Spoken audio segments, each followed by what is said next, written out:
A Caravana da Anistia, lançada em abril de 2008, na sede da Associação Brasileira de Imprensa, é uma iniciativa da Comissão de Anistia do Ministério da Justiça que se propõe a resgatar, preservar e divulgar os temas da anistia política, da democracia e da justiça de transição, bem como valorizar o papel dos diferentes atores sociais que foram politicamente perseguidos entre os anos de 1946 e 1988, objetivando contribuir para a consolidação e permanência do Estado Democrático de Direito no país. É com muita honra que a Caravana da Anistia homenageia as mulheres, permitindo a toda a sociedade conhecer a história de seu país a partir do testemunho das vítimas de graves violações contra os direitos humanos e fundamentais em âmbito comparado. O objetivo maior da caravana é tornar-se, a um só tempo, um local de fala das vítimas, dando-lhes a voz que a repressão entendeu calar, e ainda tornar públicos seus testemunhos. Neste momento, ouviremos a ministra de Estado, chefe da Secretaria de Política para as Mulheres, senhora Eleonora Minicucci.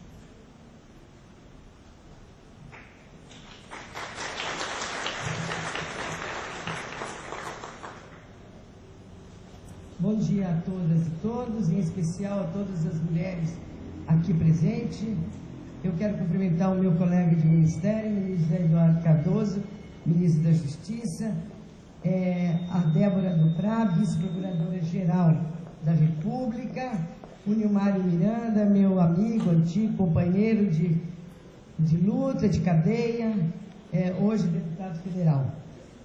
O Aurélio Veiga Rios, Procurador Federal dos Direitos do Cidadão e da Cidadã, o Paulo Abrão, caro secretário nacional de Justiça e presidente da Comissão de Anistia. Queridas amigas e amigos, para mim é uma emoção muito grande estar neste momento, neste lugar e com esta atribuição. É uma emoção que me remonta a uma história que não tem esquecimento.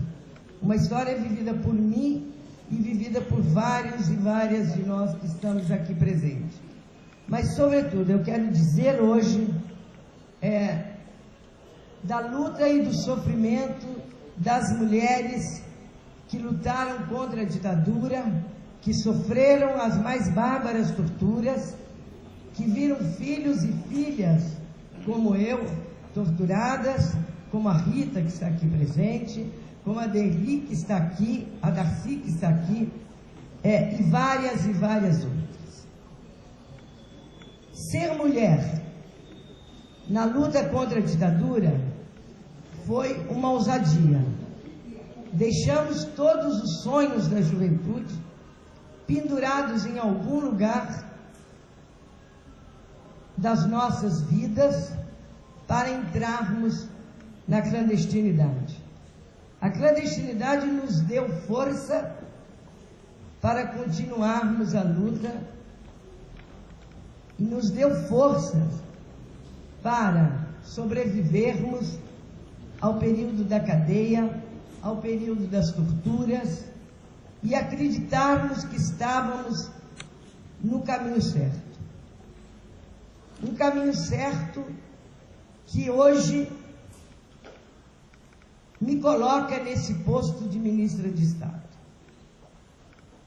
E coloca nesse posto de ministra de Estado, José Eduardo, porque tem a presidenta da República, que também teve a mesma trajetória que nós todas, e que seguramente carrega consigo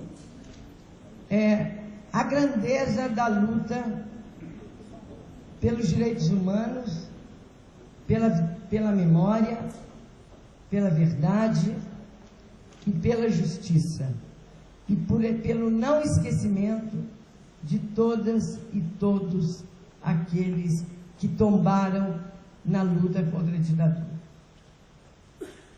Ter tido filhos e filhas, como várias que estão aqui, naquela época, talvez tenha sido a maior marca da resistência de uma mulher. E tendo essa marca, Essa marca nos dá força até hoje, inclusive para transformarmos a dor das perdas de filhos em mais um motivo, mais uma força, mais um instrumento de resistência. Muito já foi feito no Brasil, tardiamente, é verdade, para recolocar essa história no lugar que ela merece, né? Estamos fazendo, e esta comissão tem uma história que nenhum de nós e nenhuma de nós podemos esquecer e devemos sempre lembrar para que nunca mais. Uma das importâncias desta comissão não é simplesmente a indenização ou os processos que são julgados,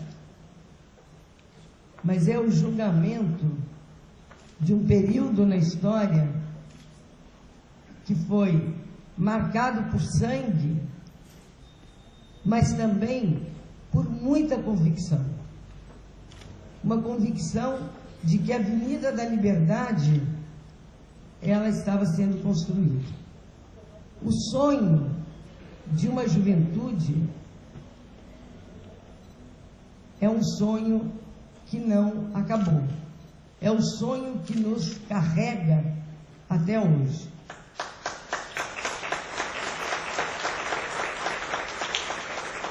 E é um sonho de não deixar que os nossos companheiros e companheiras, mortos, desaparecidos, caiam no esquecimento. E é um sonho de transformar a democracia no Brasil numa democracia que tem cara, que tem cor e que tem vida. E eu acho que cada um e cada uma das pessoas que passaram nesta comissão, por meio de julgamentos dos seus processos, ou dos nossos processos, não é? Deixou uma marca aqui neste prédio, Zé Eduardo. E é uma marca, se por um lado ela é dolorosa, pela lembrança que ela nos traz, ela é uma marca de esperança também. E é por isso que nós estamos aqui. Eu não estou aqui porque hoje é o Dia Internacional da Mulher. Porque eu gostaria de não ter que comemorar o Dia Internacional da Mulher. E nem tampouco celebrar.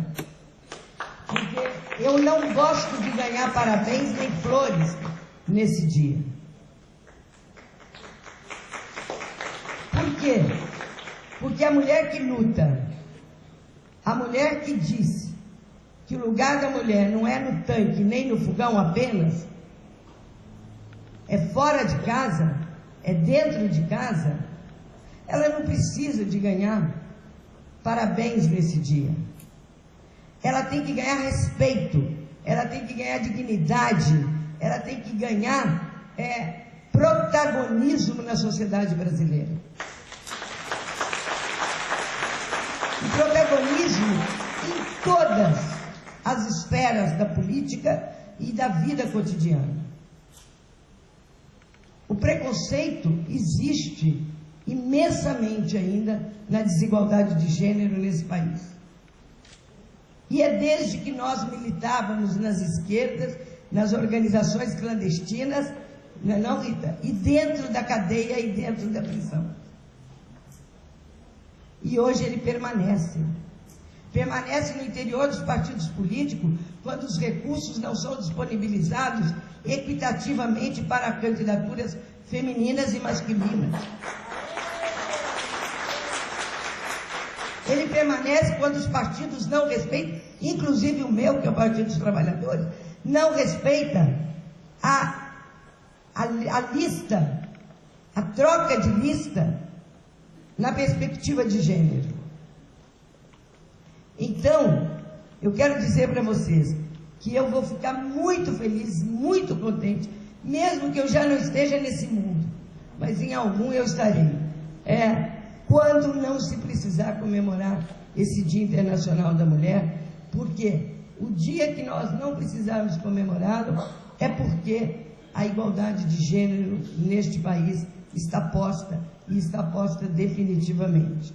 Então eu quero aqui, de coração, e um coração muito emocionado, e também muito machucado pela própria história, mas também muito esperançoso, e muito credo, no sentido de acreditar que nós estamos no caminho certo, né? Eu quero abraçar e beijar carinhosamente todos e todas que estão aqui e desejar que esta comissão seja, como sempre foi, pautada pela justiça, pelo respeito à história de quem tem a coragem de entrar aqui dentro por meio da papelada dos processos que aparentemente pareçam burocráticos. Mas cada uma dessas folhas tem uma história marcada com sangue. Então, um grande abraço a todas e todos vocês. E muito obrigada, Paulo, por você ter me convidado para estar aqui. E o Zé Eduardo ter me dito que era muito importante. Numa viagem que nós fizemos, eu perguntei a ele: o que você acha?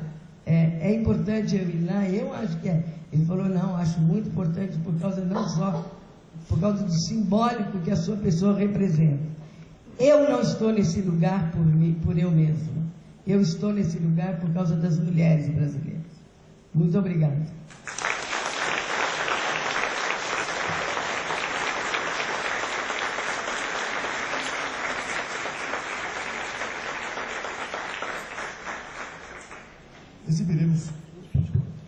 Exibiremos agora o curta-metragem 30 anos de anistia política, produzido pela Comissão de Anistia do Ministério da Justiça e que tem narração da atriz Zezé Mota.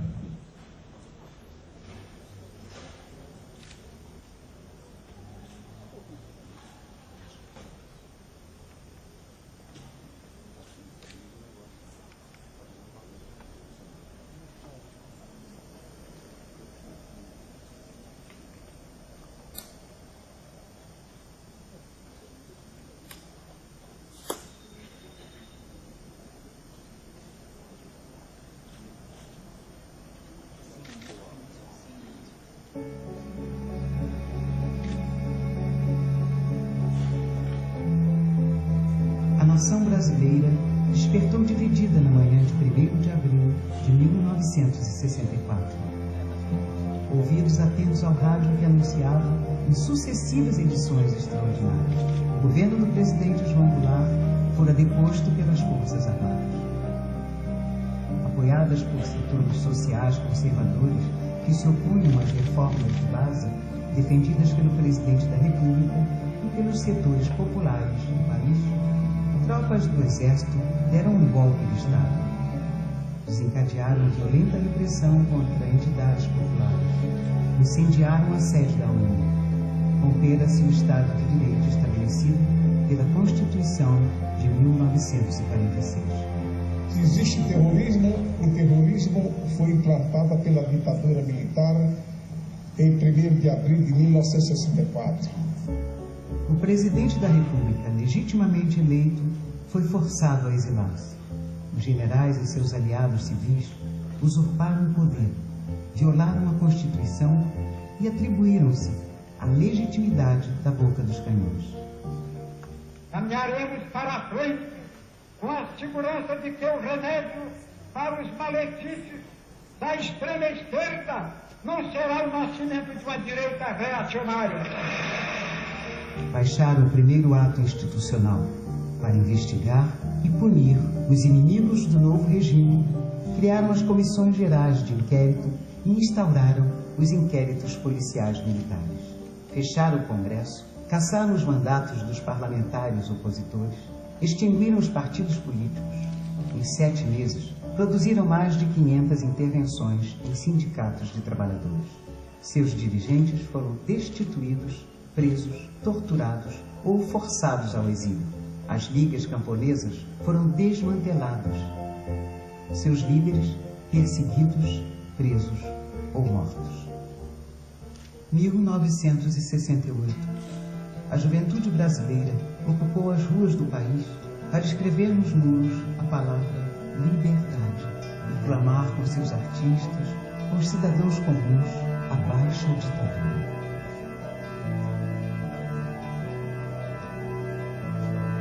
Quem cala sobre teu corpo. Em abril, a repressão assassinou o estudante Edson Luiz.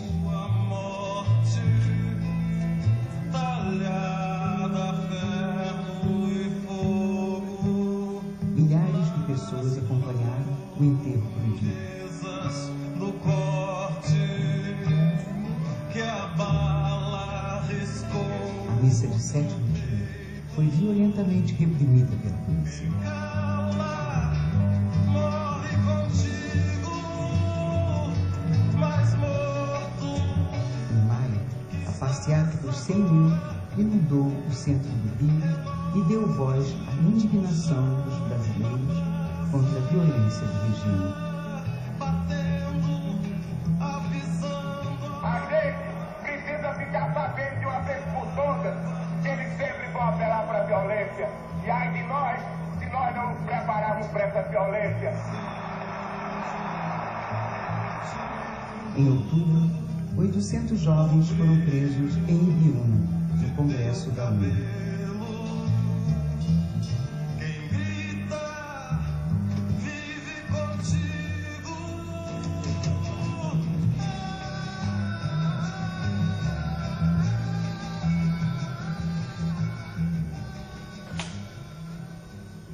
13 de dezembro, o terror absoluto. O general Costa e Silva baixou o ato institucional número 5.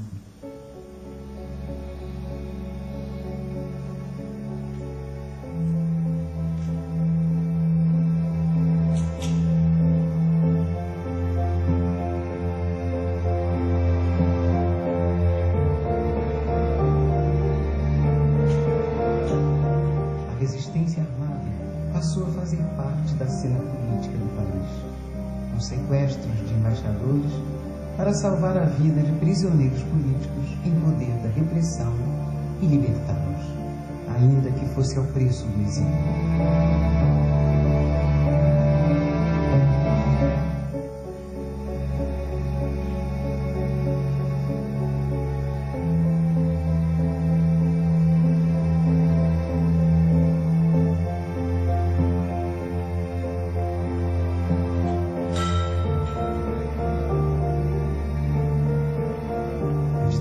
Radicalizou. Agentes do Estado recebem treinamento sobre técnicas de tortura. Radicalizou a censura à imprensa, ao teatro, à música, à literatura, às artes. O habeas corpus foi abolido. A pena de morte e o banimento foram instituídos e com ele uma legião de expulsos do país. Os brasileiros que ousaram se levantar contra a ditadura estavam impedidos de retornar ao Brasil.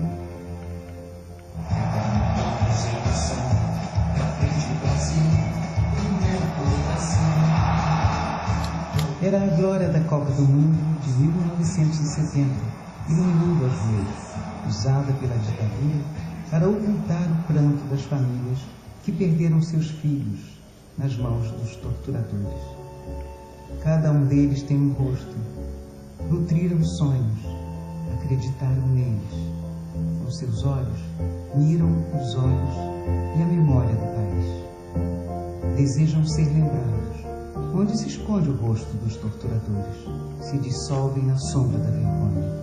Aspiram o esquecimento. Era o tempo do medo, o tempo da brutalidade, dos assassinatos, dos atropelamentos, das tentativas de fuga, dos suicídios, dos desaparecimentos cometidos e acobertados pelo aparelho repressivo. Dentro da noite, nosso povo ensaiava gestos de resistência, principalmente pelas mãos das mulheres. As mães, as filhas, as companheiras, as viúvas de maridos vivos. 1975. Nasce o movimento feminino pela anistia, liderado por Terezinha Zerbini. Mobilizaram, fizeram de sua aparente fraqueza diante da brutalidade do regime sua força. Eureka, a saída é por aqui. A ONU está organizando, ninguém vai dizer que não vamos fazer subversão indo para o Ano Internacional da Mulher. Tinha gente que não sabia nem o que era anistia, pensava que era anestesia. A anistia que nós vamos conquistar pode não ser restrita, mas vai ser ampla. É como uma barreira.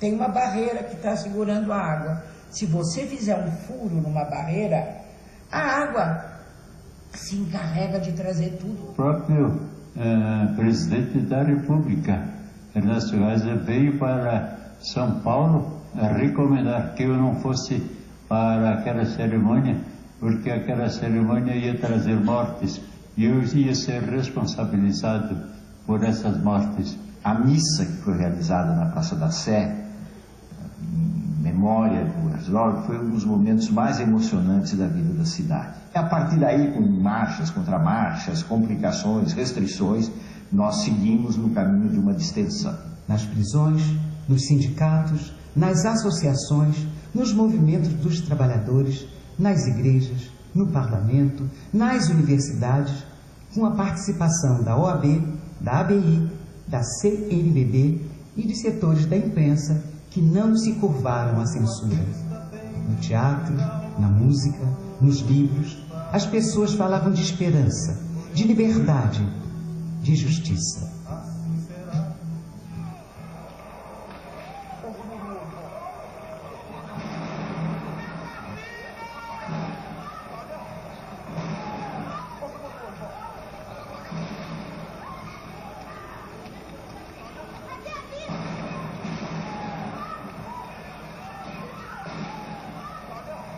Aqui não haverá anistia. Essa foi a resposta dos generais. Mas fora acesa a centelha. Multiplicaram-se os comitês brasileiros pela anistia, estimulados pelos familiares de presos e desaparecidos políticos, dos exilados e pelas organizações populares. Escrevemos nos muros, levantamos nas faixas, levamos na boca o grito necessário. A anistia ampla, geral e irrestrita. Com Lula ou sem Lula, sem diretoria ou sem diretoria, sem comissão ou com comissão, vocês sairão vencedores dessa luta. A luta pela anistia se encontrou com a força dos movimentos populares que sacudiram os alicerces do regime. A greve de fome dos presos políticos desafiou a sensibilidade de parlamentares.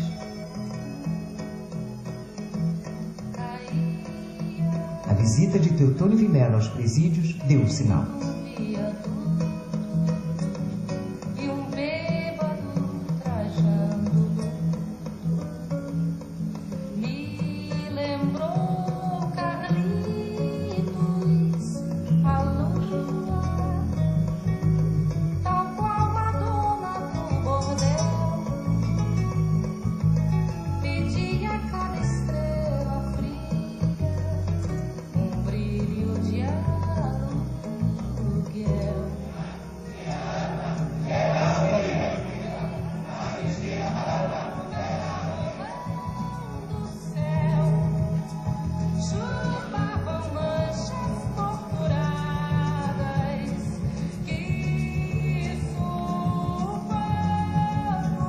E a anistia veio, desfigurada, imperfeita, inconclusa, mutilada pelos vetos, distante da anistia ampla, geral e irrestrita que a sociedade demandou nas ruas.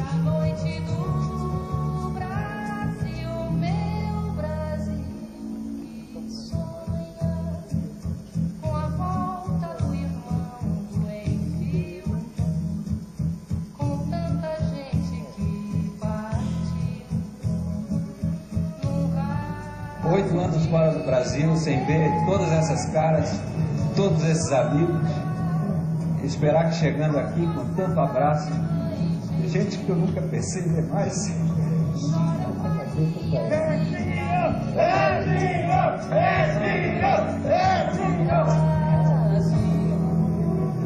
Posso falar mais? Obrigado. Muito obrigado.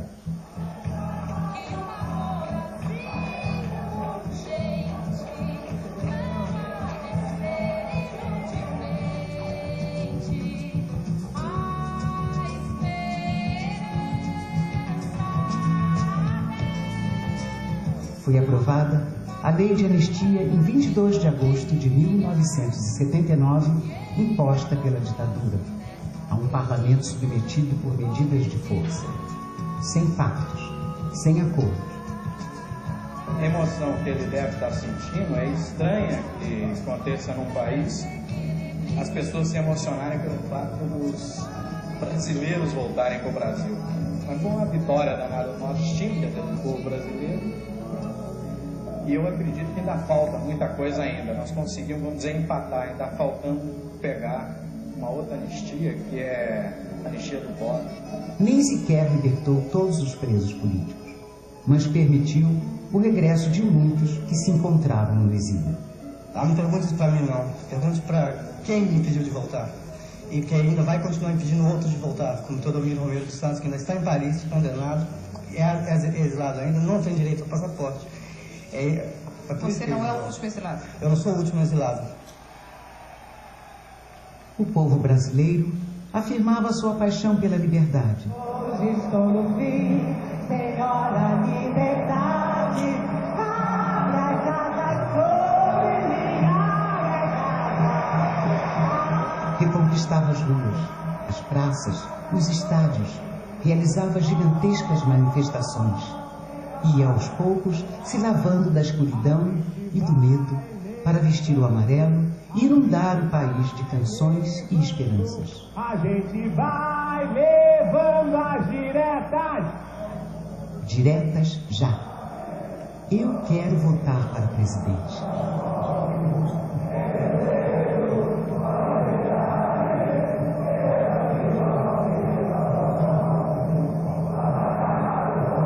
Em 1988, o Estado de Direito é restabelecido, a Constituição Cidadã é promulgada. O desafio hoje é a implementação de uma justiça de transição que foi conceituada pela ONU como conjunto de mecanismos para tratar o legado histórico da violência dos regimes autoritários. Seus elementos centrais são a verdade e a memória, através do conhecimento dos fatos e o resgate da história. A Comissão de Anistia, pelos poderes que lhe são investidos, pelos poderes legais e constitucionais que lhe são investidos, em nome do povo e do Estado brasileiro, pede desculpas oficiais à senhora pelos erros que o Estado cometeu contra o seu filho, a senhora e toda a sua família. Ela está agradecendo, mas está dizendo que preferia que ele estivesse aqui. A reparação, tanto econômica quanto moral. É dever do Estado indenizar os perseguidos, assim como é dever do Estado o resgate da memória. A sociedade tem o direito de responsabilizar judicialmente os que violaram os direitos humanos e cometeram crimes contra a humanidade para o restabelecimento pleno da justiça. A reforma das instituições, principalmente os órgãos de segurança e de justiça, para a vida democrática permanente. A justiça de transição trata menos de punir e mais de sinalizar a ideia da não repetição, para que não se esqueça, para que nunca mais aconteça.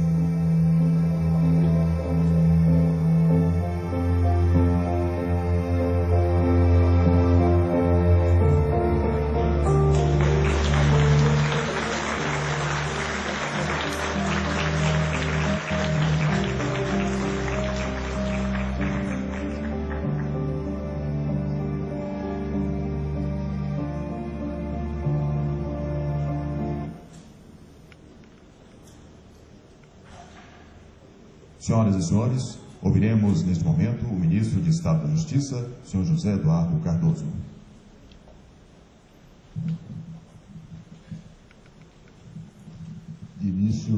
quero saudar minha querida amiga, companheira, em todos os momentos, ministra Eleonora Menecute, ministra de Estado-chefe da Secretaria de Políticas para as Mulheres.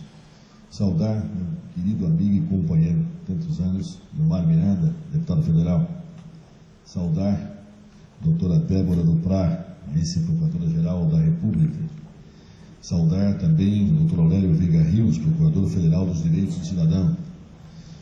E na pessoa do Dr. Paulo Abrão, secretário nacional de Justiça e presidente da Comissão de Anistia, saudar todos os senhores e todas as senhoras que estão presentes nessa sessão.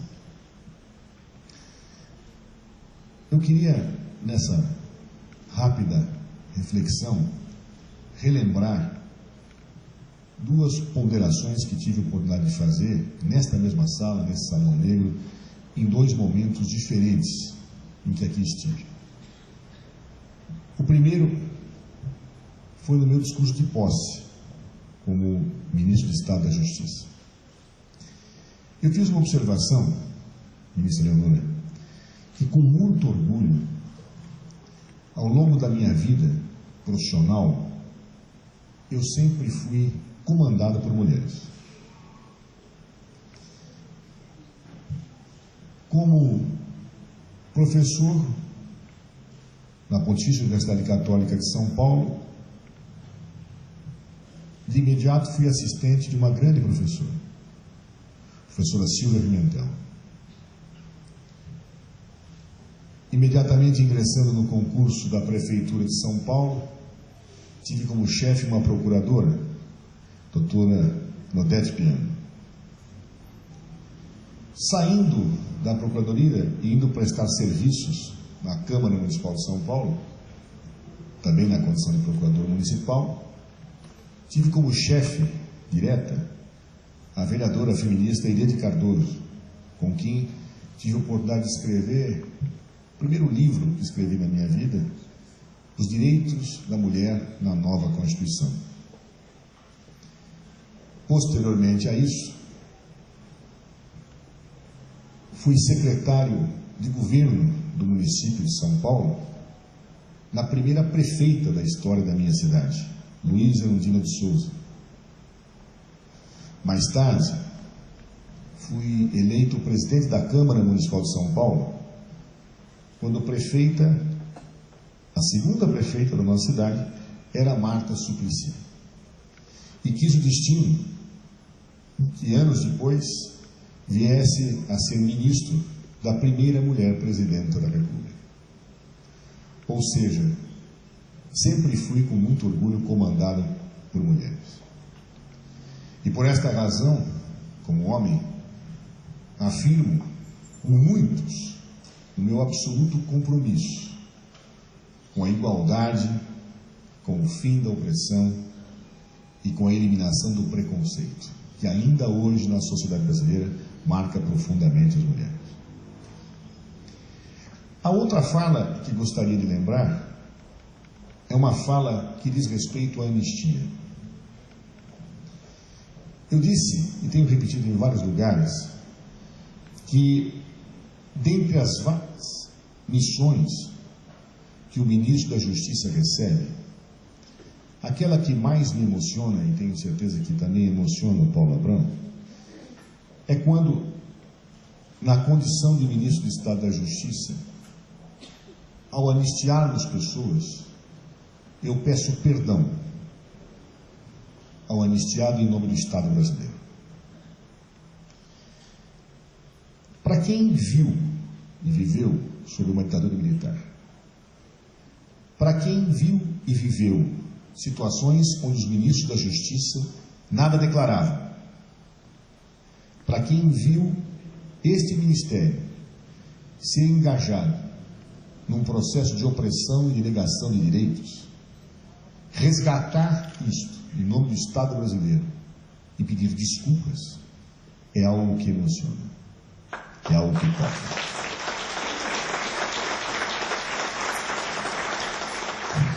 É por essa razão que me lembro dessas duas falas que se somam nesse momento. Nós estamos diante de uma sessão da Comissão de Anistia que vai anistiar mulheres. Mulheres que lutaram pela igualdade, mulheres que lutaram pela democracia, mulheres que entregaram suas vidas com coragem à transformação da sociedade brasileira. E foi por isso, Leonora, que quando você me consultava naquele voo, se você devia vir, eu falei, você é imprescindível. Porque, de certa maneira, Leonora, e eu não precisaria dizer isto para que todos percebessem, você simboliza esta fusão. A fusão da luta pela liberdade, pela igualdade, pela democracia e pela mulher. Uma luta que representou a sua vida com tantos tormentos, com tantos sofrimentos e também grandes alegrias das conquistas. E, portanto, Leonora, quis a vida me permitir também que, nesse momento, eu pudesse estar aqui e pudesse homenagear você, Leonora, pela tua vida, pela tua história e pela simbologia que isto representa para todas as mulheres brasileiras e para todas aquelas que foram e serão anistiadas em decorrência do que sofreram pela ditadura militar.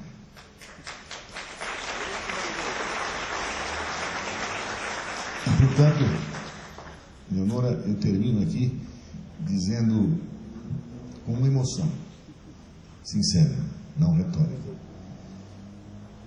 que neste ato dois grandes valores estão presentes. Dois grandes valores se somam: a luta pela igualdade e a luta pela reparação.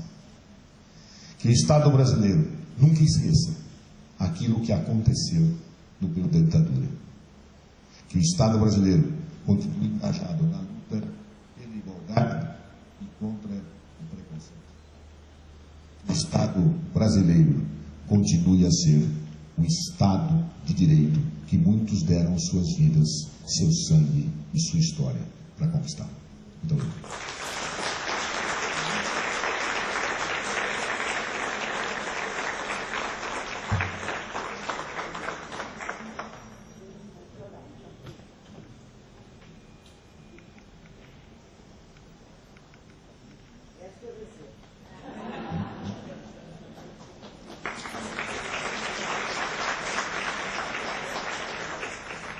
Este evento recebe convidadas comprometidas com a defesa dos direitos humanos, especialmente aquelas que lutaram na resistência à ditadura militar e pelo retorno da democracia no Brasil, buscando reiterar o compromisso em favor da igualdade de gênero. Neste momento, convidamos o presidente da Comissão de Anistia e secretário nacional de Justiça, Sr. Paulo Abrão, para entregar oficialmente o certificado de anistia política a 7 mulheres, reconhecendo sua incansável luta por memória, verdade e justiça e seu inarredável compromisso com a causa dos direitos fundamentais. Para receber a homenagem das mãos do presidente da comissão, convidamos a senhora Jessie Jane.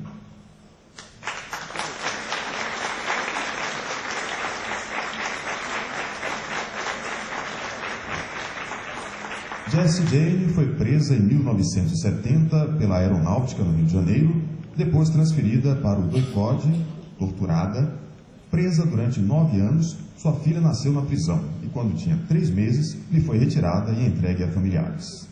Toda a família foi exilada e o pai banido do país.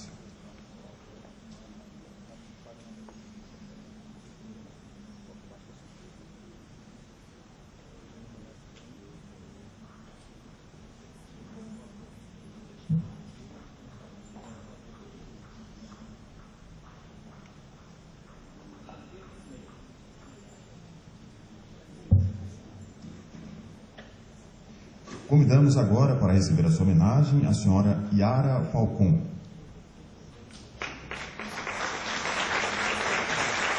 Para fazer a entrega, convidamos a procuradora, a senhora Débora Duprá. Yara Falcon foi presa em 1970 no DOPS Recife e cumpriu pena de 2 anos na colônia penal Bom Pastor. Foi torturada, militante do movimento POLOP, política operária, casou no presídio. Seu companheiro e irmãos foram presos.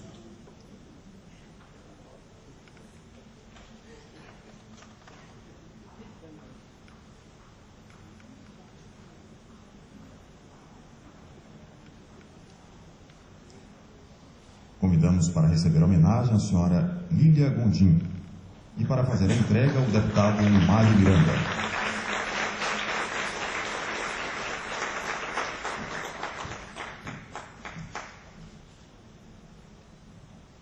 Lília Gondim foi do movimento estudantil, foi presa no DOPS e transferida para o presídio Bom Pastor em Recife, onde ficou por 10 meses em 1970.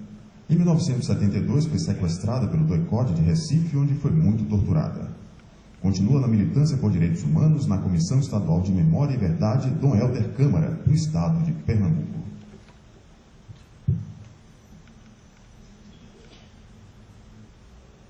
Convidamos a senhora Darcira Azevedo para receber a homenagem das mãos do ministro José Eduardo Cardoso.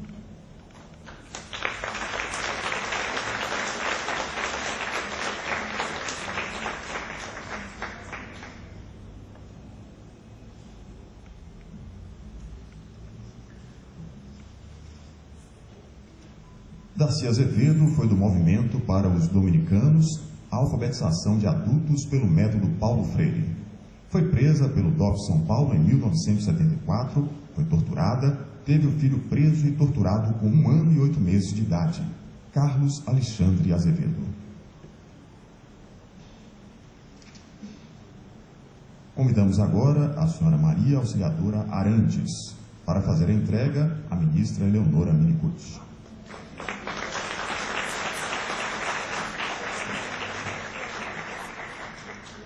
Maria Auxiliadora foi presa em 1968 com os filhos de 2 e 3 anos no dia do AI-5 pela Polícia Militar de Alagoas. Exilada política no Uruguai, onde nasceu seu filho André. Em 1978 foi fundadora do Comitê Brasileiro pela Anistia em São Paulo. Atualmente milita na Comissão Nacional de Direitos Humanos no Conselho de Psicologia.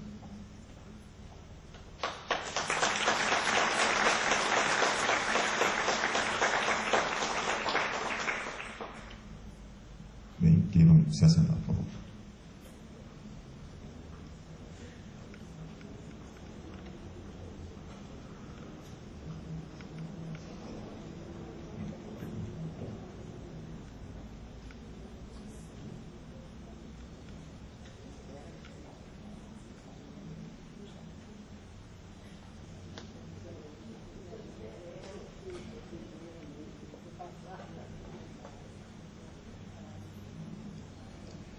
Devido a compromissos de agenda, o ministro José Eduardo Cardoso e a ministra Eleonora Minicucci precisarão se ausentar neste momento.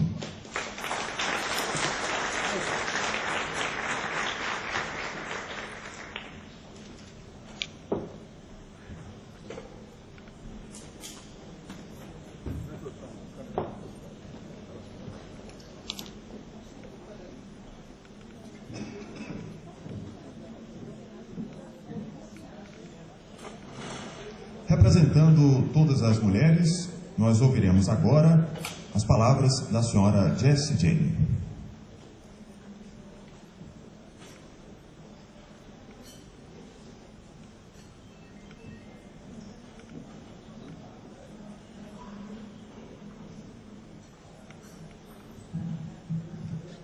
Bom dia a todos, a todas. Eu, primeiramente, gostaria de cumprimentar a mesa. Agora, cumprimentando a doutora Helena, já que a doutora Margarete não está, cumprimento a todos. Quero mais uma vez agradecer o convite da Comissão da Anistia e assinalar que a Comissão da Anistia, como eu tenho dito várias vezes e sempre repito que é importante, tem sido um espaço de reconhecimento, de produção da possibilidade de uma identidade coletiva, né? Algo que vivíamos todas nós nos seus cantos, nos seus guetos, nas suas dores.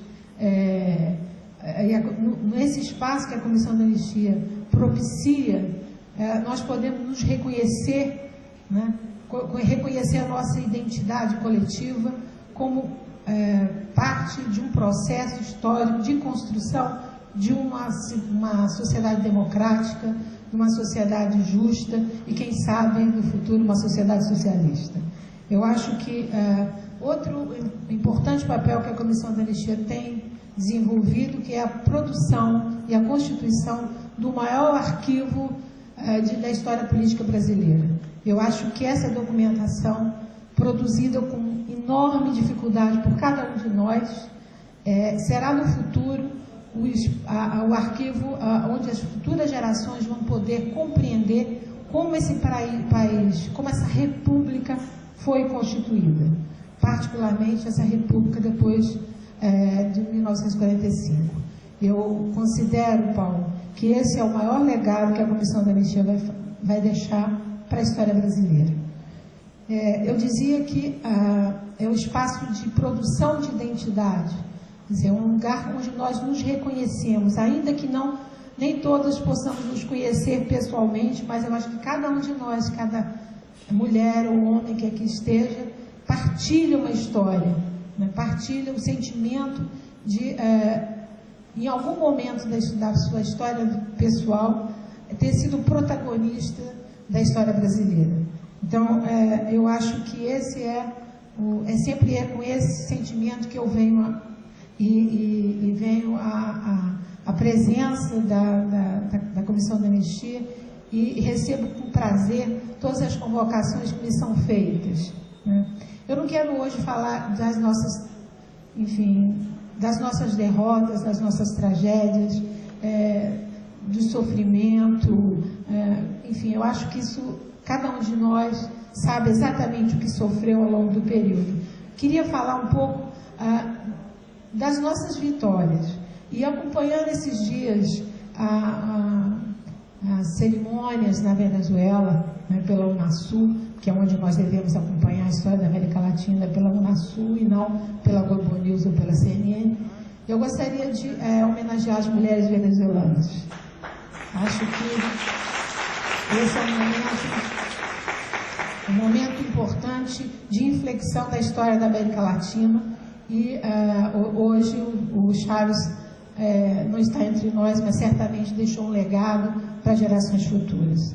Então, a minha homenagem ao povo venezuelano e às mulheres venezuelanas que estão na rua manifestando a sua presença na luta política venezuelana. Queria também homenagear as mulheres do MST que aqui estão ao lado no Congresso das Mulheres. Então, eu creio que é isso que nós devemos comemorar, né? Essa longa história de produção, né, do protagonismo das mulheres nas lutas sociais do século XX. Nós, a minha geração, acho que a maioria das mulheres que estão aqui são da minha geração, fomos, na verdade, herdeiras de uma longa tradição. Nós não inventamos a luta política, nós somos herdeiros das mulheres que, ao longo do século XX, no final do século XIX, lutaram por reconhecimento, por cidadania, né? Foram, ao longo das décadas, se produzindo como protagonistas. Lembrando as mulheres que lutaram pelo voto, né? As mulheres que, depois do 45, ou a luta contra o nazismo, lutaram pela paz. Ao longo das décadas de 50, as mulheres organizadas nas comissões de mulheres contra a carestia, as mulheres que se tornaram sindicalistas ao longo do processo de industrialização da América Latina, as mulheres que foram assassinadas no campo ao longo da história da República, as mulheres que, no 64, foram protagonistas das lutas sociais que desembocaram no golpe militar de 64, e a minha geração, que foi protagonista disso também, mas que vem também do legado de vitória das mulheres das gerações anteriores. De todo, além das lutas políticas, tivemos a liberação dos costumes, as lutas feministas, enfim, tudo aquilo que um pouco a nossa querida Eleonora sintetiza, né? Então, nós fomos as mulheres de 35, nós não fomos as primeiras mulheres prisioneiras políticas que foram torturadas na história do Brasil. Tive as mulheres de 35, as mulheres que lutaram, né? Maria Werneck, Olga Benário, enfim, outras mulheres que também partilharam o sofrimento da prisão e das torturas, das masmorras, né? Infelizmente, essa memória ela ainda não está divulgada no Brasil, não é reconhecida, né? Tivemos o privilégio de, já num contexto onde a luta pelos direitos humanos tinha uma valoração diferenciada das mulheres que lutavam ao longo da Guerra Fria, estamos tendo o privilégio de construir um legado de memória, né, que nos dá a possibilidade de reconhecimento do nosso protagonismo. Mas não podemos, de forma alguma, imaginar que nós inventamos isso. Nós somos herdeiras, nós somos parte de uma cadeia, né, das diferentes gerações de mulheres, e de homens, evidentemente, mas de mulheres, que souberam, desde o final do XIX, a importância da sua luta política, da sua luta cultural, da sua luta por direitos.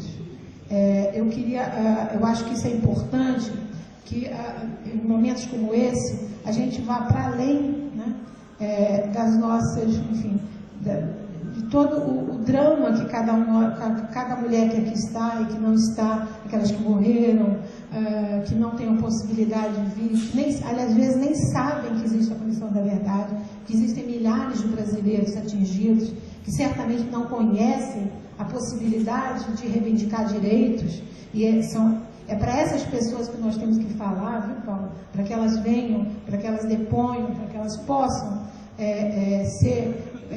enfim, marcar a sua trajetória na história do Brasil. Então, eu acho que a gente tem que sempre, para além de exigir justiça, que é a nossa principal bandeira hoje, não é só o problema da verdade, mas é o problema da justiça, o direito à memória, a verdade e, sobretudo, a justiça, né? Mas a gente tem também que lembrar que muitas coisas, nós conquistamos muitas coisas, inclusive o direito de estar aqui, como dizia o ministro, o direito de estar aqui nesse espaço, né, onde alguém dizia, como é que é, o futuro a Deus pertence. O futuro não pertence a Deus, me desculpa aqueles que creem, mas o futuro pertence a nós, homens, que somos protagonistas da história. Então, eu acho que a nossa geração também deixa um legado, quando eu homenageio as mulheres que ali estão do outro lado da praça, e as mulheres latino-americanas, porque elas também são herdeiras, né? Elas também são herdeiras dessa possibilidade de protagonismo das mulheres, né? Acho que as gerações que hoje estão na sua plenitude, né, elas são, ainda que muitos desses jovens não saibam o que aconteceu no Brasil, né, e um dos papéis que nós temos é um papel pedagógico, político-pedagógico, que é um pouco situar historicamente as nossas lutas e falar da responsabilidade social das novas gerações, mas ainda que eles não saibam disso, eles são hoje cidadãos de primeira classe, né? Nem todos, evidentemente, porque nós temos o gueto social brasileiro, né? Latino-americano, mas eles são protagonistas da sua cidadania. E isso se deve, evidentemente, a essa longa história de lutas sociais no Brasil, né? Do pró-64, e eu gosto sempre de lembrar das lutas sociais do pré-64, né? Eu não gosto muito dessa ideia de história geracional, né? As gerações dos estudantes do 68, né? Porque fica parecendo que a ditadura começou com AI-5.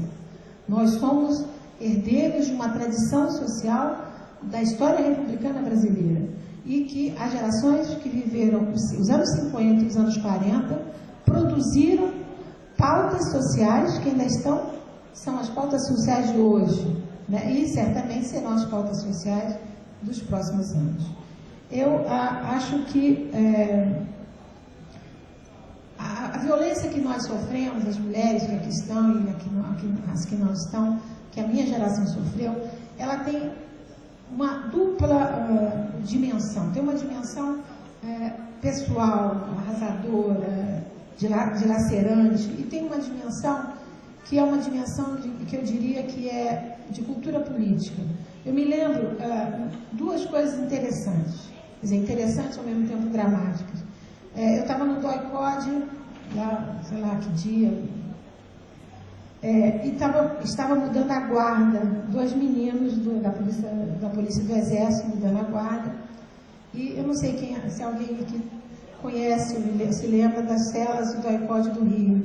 No segundo andar havia umas celas que eram abertas, umas gaiolas, e eu estava numa dessas gaiolas. O menino que mudava a guarda, eu fui presa em julho, e eles entram em maio, né? O menino que mudava a guarda perguntou para o outro: isso é homem ou é mulher? Eu enrolada naqueles fios. Aí o outro disse: isso é mulher. Ele disse assim: mas fazem isso também com mulher aqui? Quer dizer, a perplexidade daquele jovem, que depois voltou para Santa Catarina, nós chamávamos os Catarinas, era absoluta. Não porque havia um ser humano torturado, mas porque havia uma mulher nas condições em que eu estava. Isso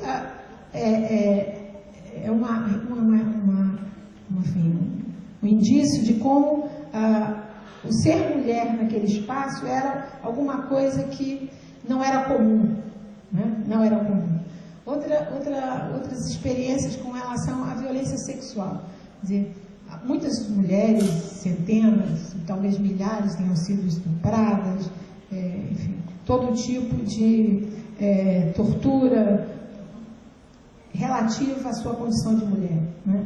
E eu me lembro que uma das coisas que se dizia era quando se colocava um choque elétrico no seio das mulheres, os seios ficavam duros, e eles diziam: olha como ela é uma vagabunda, ela está quase gozando, né? Quer dizer, essa dimensão cultural de morbidez do machismo, da violência do machismo, ela estava ali presente, né? E era um instrumento fundamental de destruição daquelas mulheres, né?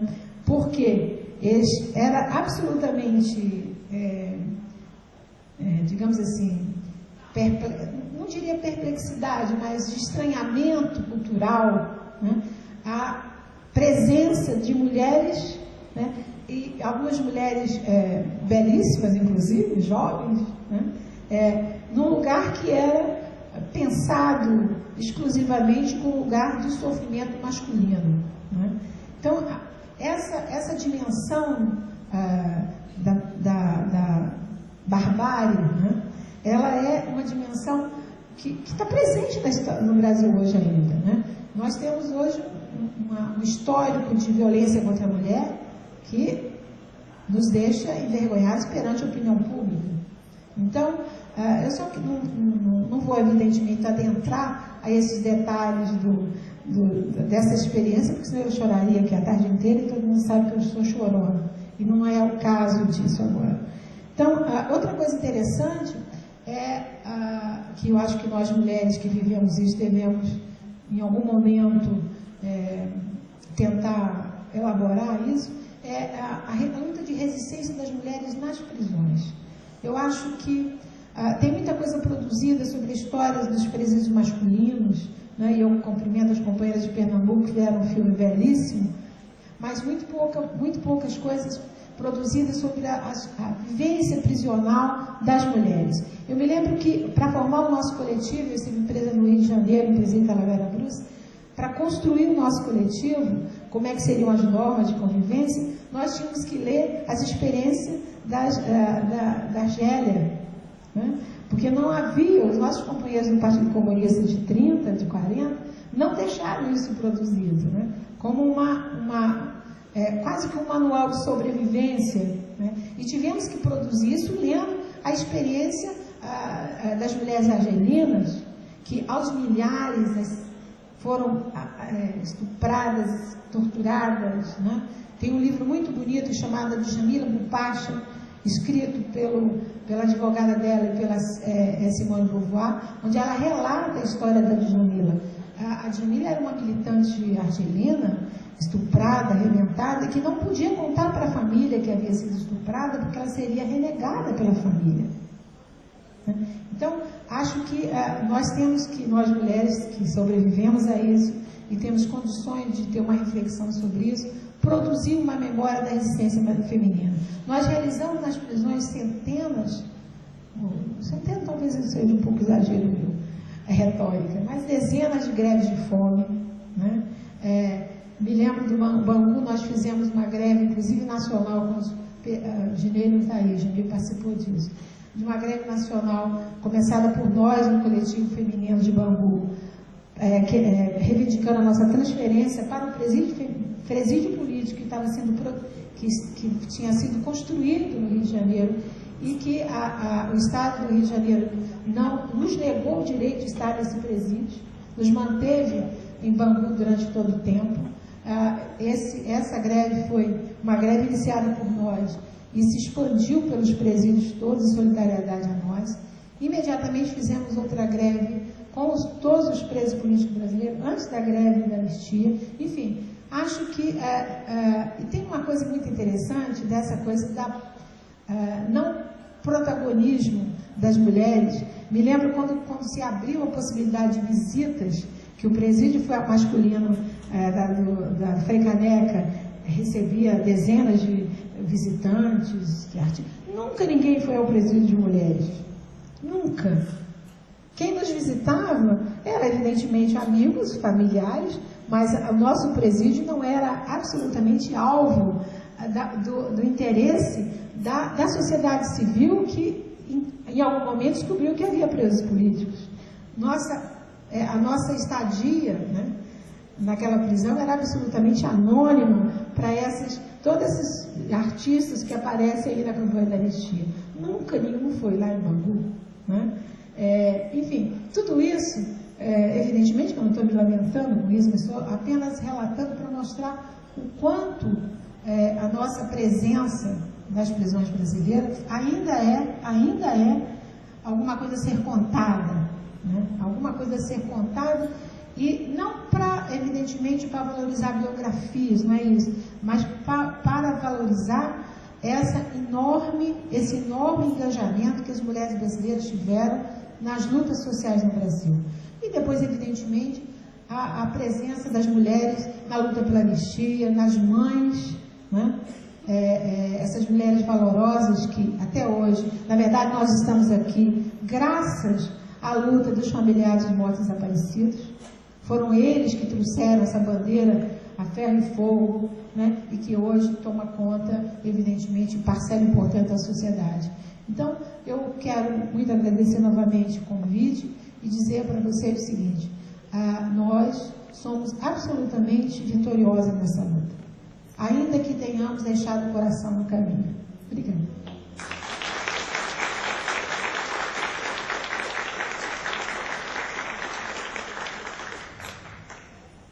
Convidamos neste momento para compor o nosso dispositivo a presidente da Associação Brasileira dos Anistiados Políticos, a APAP, senhora Alexandrina de Souza, e também a vice-presidente da Comissão de Anistia, senhora Sueli Belato.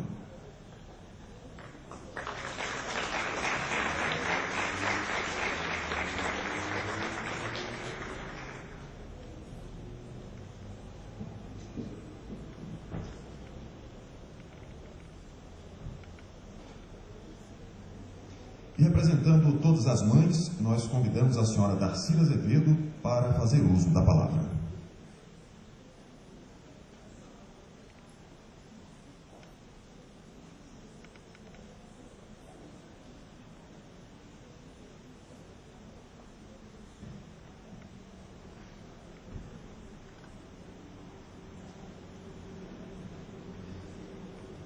Eu estou com dificuldade de falar, porque não bastasse a emoção que eu trouxe no meu filho. O dia de hoje foi riquíssimo e eu pude reviver grande parte da minha vida, grande parte da vida de muita gente que lutou com a gente, muita gente que morreu pela luta. Então, eu queria primeiramente agradecer por estar aqui. Foi um presente enorme para mim. Eu não esperava, né, que um dia eu pudesse estar aqui.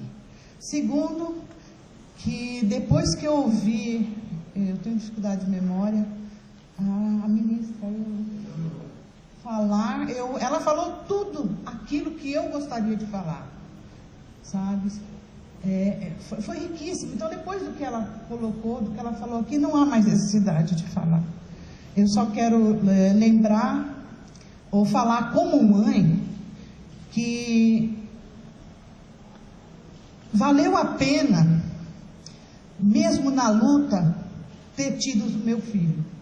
O filho que me acompanhou nessa luta.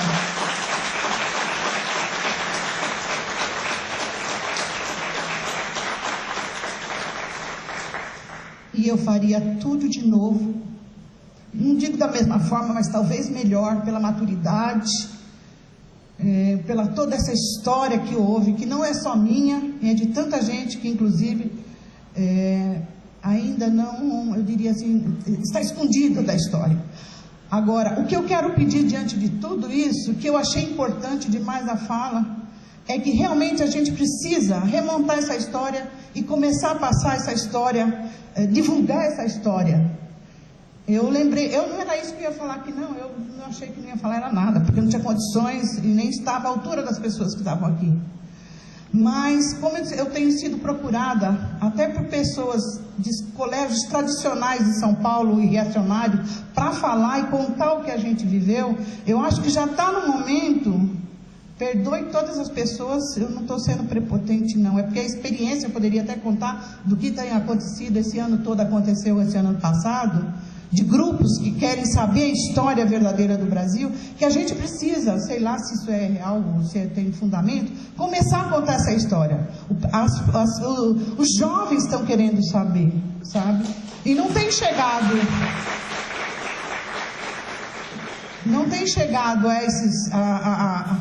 ao povo essa história como é. Esse filme que a gente viu aqui, esse documentário, é importantíssimo. Eu reencontrei com a minha vida, reencontrei com pessoas como Dona Terezinha Zerbin, com quem eu convivi naquele período de luta.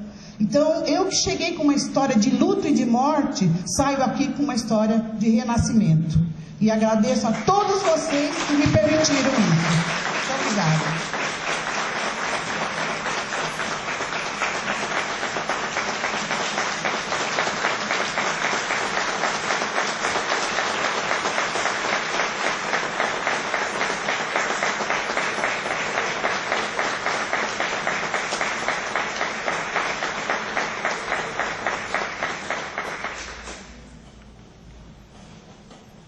Passaremos, neste momento, ao ato de assinatura de 2 acordos de cooperação recíproca. O primeiro deles será assinado entre a Comissão de Anistia e a Comissão da Verdade, Memória e Justiça da Federação Nacional de Jornalistas Brasileiros, FENAGE. O segundo a ser firmado será entre a Comissão de Anistia e a Comissão da Verdade da Escola da Magistratura do Espírito Santo. Para as assinaturas, convidamos o presidente da Comissão de Anistia e secretário nacional de Justiça, Sr. Paulo Abrão. Pela Federação Nacional de Jornalistas, convidamos os senhores Nilmário Miranda e Antônio Paulo dos Santos. E pela Escola da Magistratura do Espírito Santo, convidamos o desembargador Samuel Brasil.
Este ato reafirmará a importância das iniciativas que contribuem com o resgate da memória das lutas pela redemocratização do nosso país. Neste momento, convidamos duas senhoras que farão a entrega dos seus requerimentos de anistia política ao presidente da comissão, o senhor Paulo Abrão. Vamos receber a senhora Cipriana da Cruz Rodrigues e a dona Maria Aparecida Rodrigues e Miranda.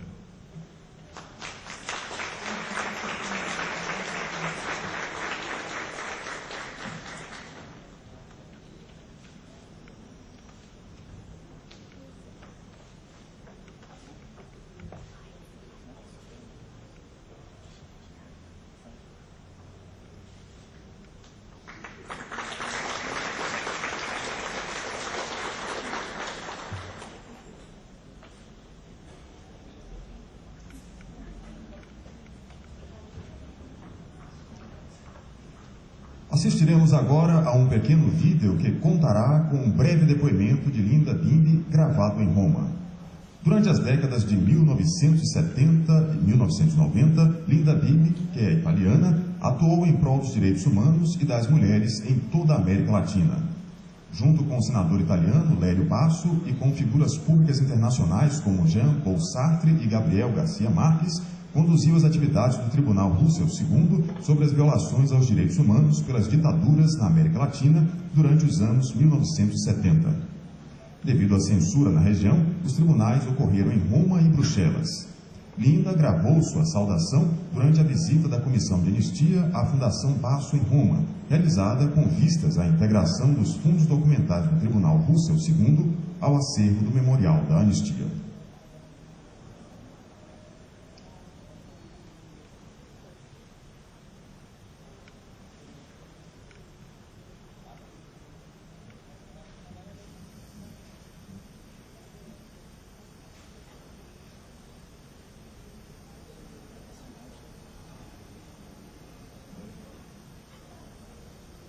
Tenho no Brasil, vivi muitos anos na terra de vocês, que amei muito e trabalhei também para a sua libertação, junto com outras mulheres que depois tornei a saudar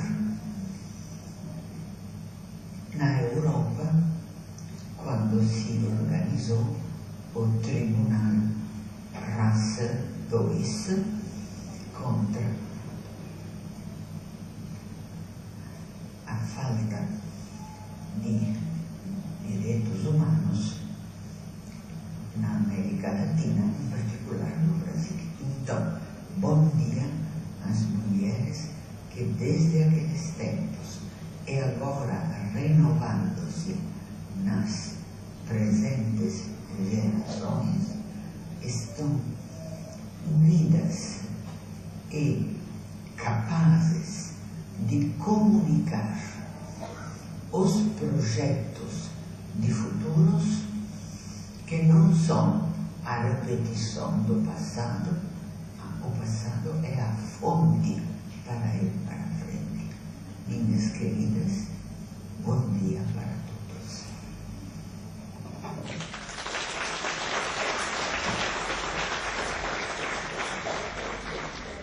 Fará uso da palavra neste momento o Procurador Federal dos Direitos do Cidadão, senhor Aurélio Rios.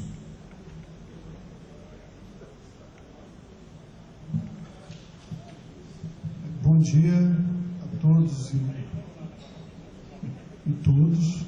Eu gostaria de homenagear a nossa mesa na pessoa da minha querida amiga e vice-procuradora-geral da República, doutora Débora do Prá, de Brito Pereira, e saudar também a possibilidade de estar aqui nesse dia importante, no dia 8 de março, onde não se trata apenas de celebrar o Dia Internacional da Mulher, mas a afirmação do direito das mulheres a cada dia e a cada instante. Queria também, de público, agradecer ao Dr. Paulo Abrão pela iniciativa, pela parceria com a Procuradoria Federal do Direito do Cidadão, e com a possibilidade de fazer esse ato hoje, que é mais do que um ato simbólico, é um ato concreto, onde não só se dá certificados, se expõe o governo brasileiro, talvez a sua face não exatamente aquela que se viveu na ditadura, mas agora a superação com um pedido de perdão às famílias, especialmente às mulheres, às mães, irmãs, filhas dos mortos e desaparecidos desse país. Rapidamente, o que eu queria dizer a vocês é que esse é um processo longo, que não começou ontem, e não vai terminar hoje. Quando a gente pensa na questão da memória e verdade, a gente sempre tem que reforçar e tem que se lembrar o que foi feito para que nunca mais aconteça. E sempre com a perspectiva de que essa não é uma luta que se faz sozinho. O mais importante das caravanas de anistia, minha querida Sônia Liberato, é a união, é a comunhão entre as pessoas.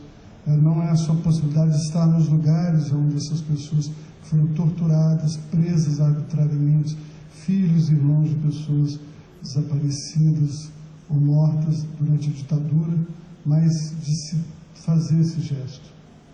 Que esse seja um verdadeiro gesto de reconciliação.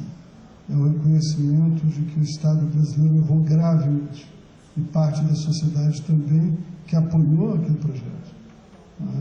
E agora a sociedade brasileira se encontra com o Estado, com o governo eleito democraticamente, com uma perspectiva de avanços da agenda da cidadania, ainda que aqui e ali, deputado Mário, temos alguns sobressaltos, como agora na Comissão de Direitos Humanos na Câmara, mas isso não impede de continuarmos a luta e de estarmos sempre afirmando os direitos humanos, afirmando os direitos das mulheres e principalmente ressaltando a felicidade de estarmos hoje aqui no Salão Negro do Ministério da Justiça, que foi negro durante um período muito longo e que agora está, claro, aberto como a luz do sol.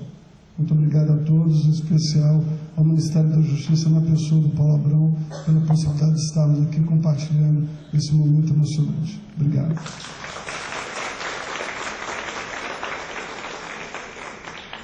Ouviremos a Vice-Procuradora-Geral da República, a senhora Débora Duprá. Bom dia a todas e todos. Meu especial agradecimento ao Paulo Abrão, principalmente por me permitir participar dessa cerimônia tão tocante. Eu acho que há, na luta das mulheres, na luta pela anistia, na luta política, muito que se aproxima e muito que se confunde. Nós, mulheres, nós não reivindicamos apenas ao longo desse processo a nossa identidade.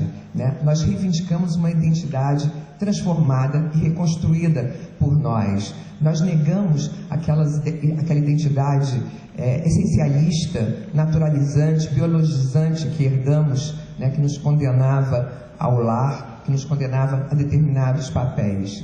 E as mulheres na luta política, elas subvertem exatamente esse imaginário naturalizante, estigmatizante, porque elas ocupam os espaços públicos, elas adquirem voz, elas, enfim, verbalizam as suas dores, os seus anseios, e isso realmente nos aproxima. Mas há algo também no movimento das mulheres que também fala de perto com o movimento pela anistia, que é a reivindicação dos nossos corpos, dos nossos desejos, mas também das nossas narrativas e das nossas representações. Ao reivindicarmos nossas narrativas e nossas representações, estamos nós, mulheres e militantes pela anistia, fazendo um apelo à nossa memória, à nossa verdade, aquilo que ainda temos que dizer e aquilo que temos que constantemente afirmar para não permitir o esquecimento, para não permitir que o estado de coisas anterior retorne e mais uma vez nos faça reféns dos seus jogos de poder. Então, eu acho que, enfim, eu saúdo o dia de hoje com esse movimento duplo, essa celebração dupla por lutas que ainda não se extinguiram. E como uma operadora do sistema de justiça, eu assumo aqui também o compromisso que, no que me for possível, lutar por, além de memória e verdade, por justiça. Muito obrigada.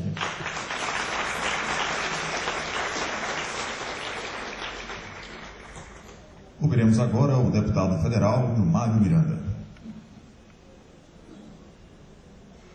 Bom dia, companheiros, amigos, comentários dessa mesa ilustre. Eu queria fazer uma homenagem, em primeiro lugar, para as mulheres da Comissão da Anistia, que são muitas, né? A Sueli, a Enia, a Marina, a Wanda, a Lilia, quando ela primeiro fala dessa serão, acompanha o relator, antes de aprender a falar outras coisas, e sempre acompanha a nossa reunião. E também as mulheres que assessoram a Comissão da Anistia, que são em maioria, e sem as quais a comissão não teria feito o que fez pelo Brasil, pela democracia. Hoje eu queria falar duas coisas rápidas. Primeiro é que houve uma provocação, um atentado à bomba ontem na OAB, no Rio. Diz que era um artefato de baixa potência, mas quem fez depois comunicou que era um protesto contra a instalação da Comissão da Verdade. Eu não posso deixar de lembrar que há 33 anos atrás, uma mulher abriu uma carta-bomba, dona Lida Monteiro, que era dirigida ao Seabra Fagundes, o presidente do OAB, e morreu.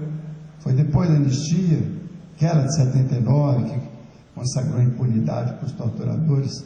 Foi pós-anistia, mesmo assim, fizeram aquele ficar impunes. Acho que a gente não deve subestimar isso, nem superestimar, mas eu acho que é importante deixar um protesto registrado, um pedido que o Estado brasileiro apure de uma forma adequada, né, e chega os responsáveis por isso. Depois de 25 anos de Constituição, não é possível a gente admitir que, de novo, bombas, atentados, né, num país que tem tantas, as liberdades são tão defendidas, tão sagradas, né, para todos, até porque assumiu a Comissão de Direitos Humanos, né, que é o segundo assunto, que foi levantado pelo Dr. Aurélio Rios. Acho que não se deve procurar culpados por isso, não. Culpados são eles mesmos, os que assumiram a comissão que vai defender minorias, direito de todos, e que tem posições racistas, homofóbicas, posições que significam um retrocesso enorme para o país. Mas dizer também que isso não passará. Que as pessoas que estão ali sabem, sempre souberam lutar em qualquer condição, adversas ou positivas, né? E com certeza aquela comissão, por um breve tempo, estará dirigida dessa forma indevida, dessa forma, digamos, obscurantista, mas ali mesmo a resistência está feita. Ali e em outros lugares, acho que a Câmara dos Deputados não deixará de acolher todos que a buscaram. Que foi essa, inclusive, lembrar que ele foi eleito para a comissão mais aberta da Câmara dos Deputados, ela foi criada para ouvir, para dar audiência, para dar voz e vez a todo e qualquer movimento que se sentisse com direitos violados, né? Foi eleita a portas fechadas, protegida por um esquema de segurança, para que os que usaram aquela comissão por 18 anos não pudessem se aproximar. Isso já é a negação da própria, digamos, finalidade, o próprio fundamento da Comissão de Direitos Humanos. Mas eu acho que a sociedade está dando a resposta adequada também. E por fim eu queria homenagear essas duas que aqui vieram, a dona Cipriana e a Cida Miranda. Elas entregaram o requerimento, mas na verdade em 1985, um conflito de terra em Unaí, o pai dela, o marido dela, foi assassinado, o Júlio Miranda, por um fazendeiro, 2 pistoleiros. A dona Cipriana carrega no corpo uma bala, que ela também foi alvejada, que não pôde ser retirada, e a Cida, muito corajosamente, ainda garota, assumiu a presidência do Sindicato dos Trabalhadores Rurais de Unaí, e depois ameaçada também, ela, né, atendendo a todos, acabou saindo de Junaí. E para nossa sorte, que ela tornou-se um especialista em políticas públicas, uma pessoa que trabalhou em vários lugares, situações. E aí, dona Cipriana Sol também é vitoriosa, né? Criou 8 filhos depois de ter pedido o marido, inclusive essa nossa querida Cipriana. Vou fazer uma homenagem especial às duas. E importante ter trazido aqui, nessa data, ter trazido esse requerimento, que nós vamos examinar com carinho, que todos os requerimentos aqui merecem. Eu queria saudar a todos e dizer que o Brasil vai. E o Brasil está num momento excepcional de sua história. A vida é assim.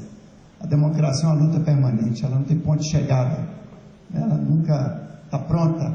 Né? Às vezes, como disse aí uma das pessoas naquele belíssimo documentário da Anistia, que a luta é assim, tem marchas, contra-marchas, nem sempre, ela não é uma caminhada só para frente, né? Mas esperamos também que, com a força do povo brasileiro, essa escada sem fim que é a construção da democracia, a gente continue subindo degrau por degrau, construindo a liberdade, a democracia, a igualdade, principalmente entre homens e mulheres. Obrigado.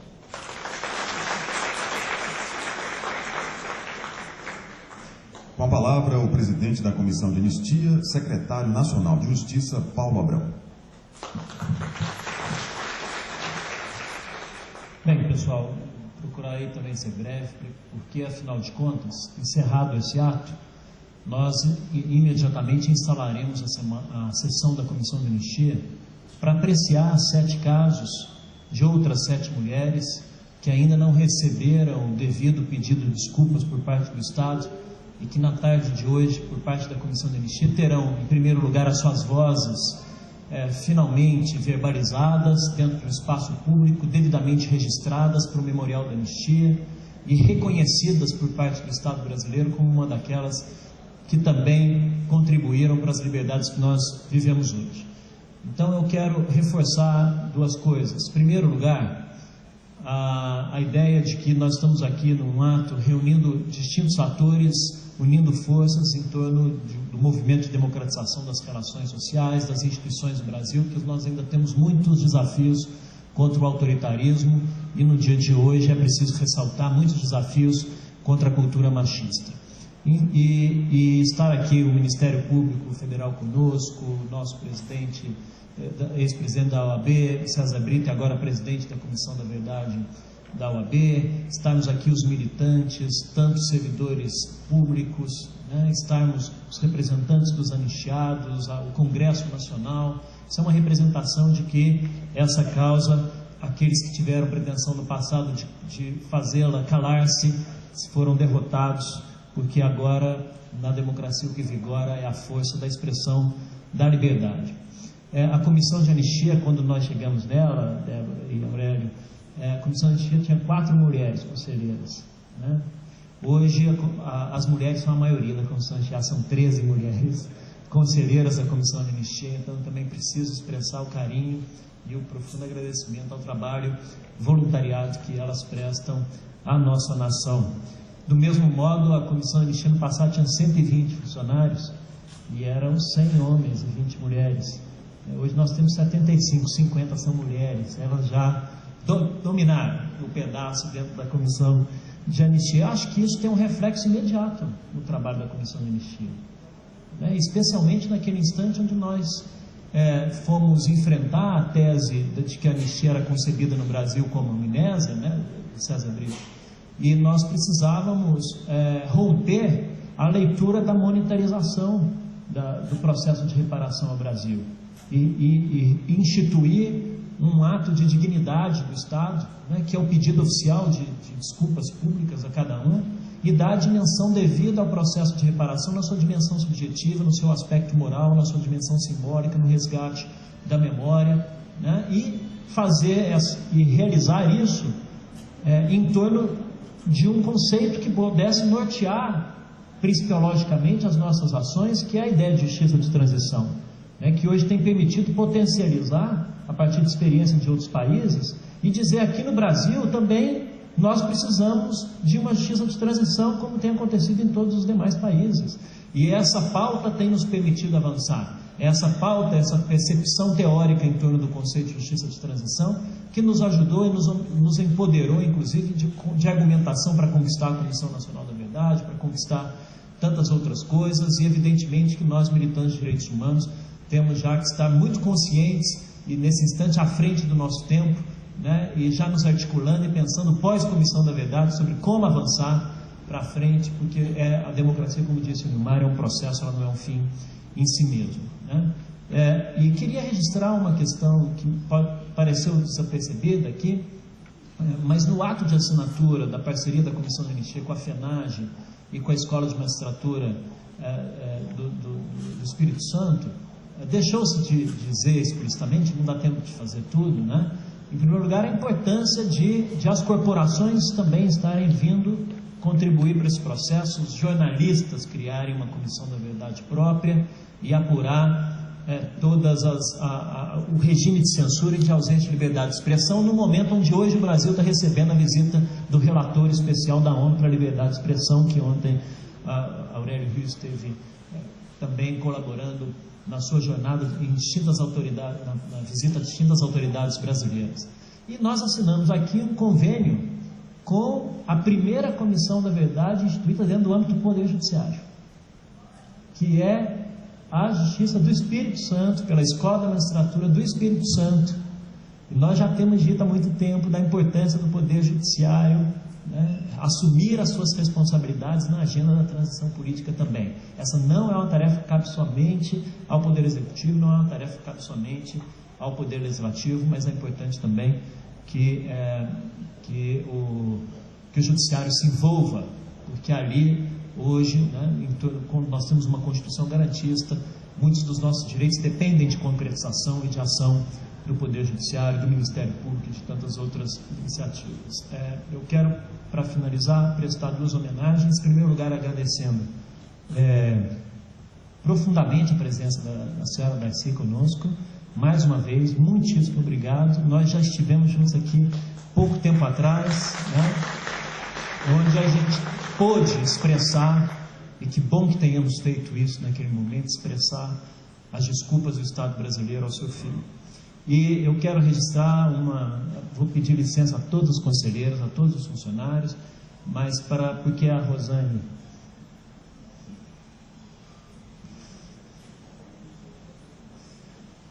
é nossa funcionária, trabalhou e lutou muito aqui dentro da Comissão de Anistia, e para a felicidade dela, ela passou no concurso no Ministério Público, né? Então a Comissão de Anistia vai perdê-la, mas a pauta da cidadania vai levá-la, e por meio de você eu quero cumprimentar todas as servidoras da Comissão de Anistia. Muito obrigado a todos.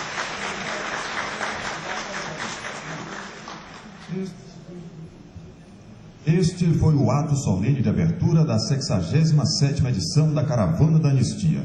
Dentro de instantes, será instalada a sessão de apreciação de requerimentos de anistia política.